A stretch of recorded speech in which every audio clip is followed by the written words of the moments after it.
Shalom everybody, Rabbi Edelstein here with this week's installment of Rabbi E in 3, brought to you as always by MEOR DC. What do you say we talk about my facial hair today? Good topic, huh? Sporting a growth here. You're thinking, hey Rabbi E, it's probably a COVID-19 beard, a quarantine beard. Nope, something altogether different, although maybe in a way connected to another pandemic besides COVID-19. Why do I have this beard? Many of you might know, others perhaps not, that we're almost at the darkest day in the Jewish calendar. In a dark time already in our country and the world, we happen to be in a dark period leading to the darkest day this coming Wednesday night to Thursday night, the 9th of Av, Tisha B'Av, a day on which both of our temples were destroyed. And other tragedies happened to the Jewish people throughout the ages on that very day. And in the lead up to the day of Tisha B'Av, there are certain practices of limiting our joy, limiting our festivities, and limiting our personal grooming.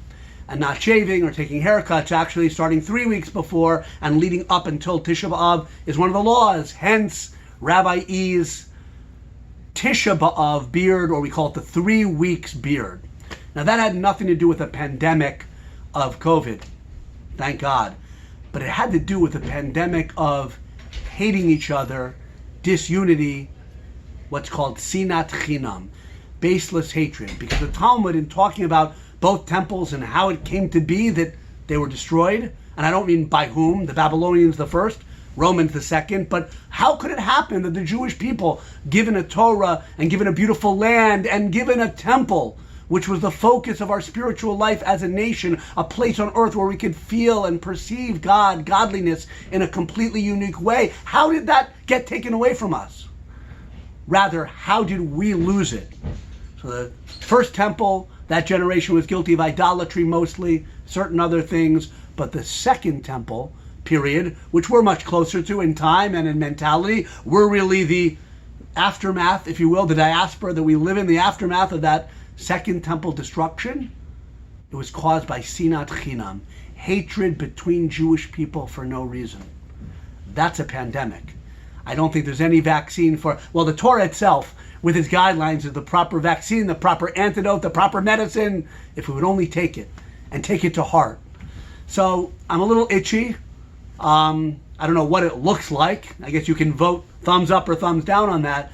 But it's the idea of these external practices leading up to Tisha B'Av, the 9th of Av, which is a 25-hour fast day, a very serious, sad day, where we're mourning the loss not just of a temple, not just of a degree of national unity, which we had, not just of a place on earth where we could feel God's closeness more than any other place. Yes, we're mourning that, but more exactly, we're mourning our culpability for keeping around the pandemic of sinat chinam, of hatred, which caused the destruction in the first place of the second temple. And the rabbis say if it's not rebuilt in our generation, it's as if we destroyed it. So whether you're clean-shaven or bearded, let's work against the pandemic of sinat chinam, to have love and respect for each other between the Jewish people and extending out regardless of our opinions about other things. Shabbos is a day we can still feel godliness. And as we go into this Shabbos before Tisha B'Av, appreciate the beauty and the closeness that Shabbos still has as we get ready for that sad day where we mourn a pandemic that's hurt us very much. Have a wonderful, meaningful, beautiful, comforting Shabbos.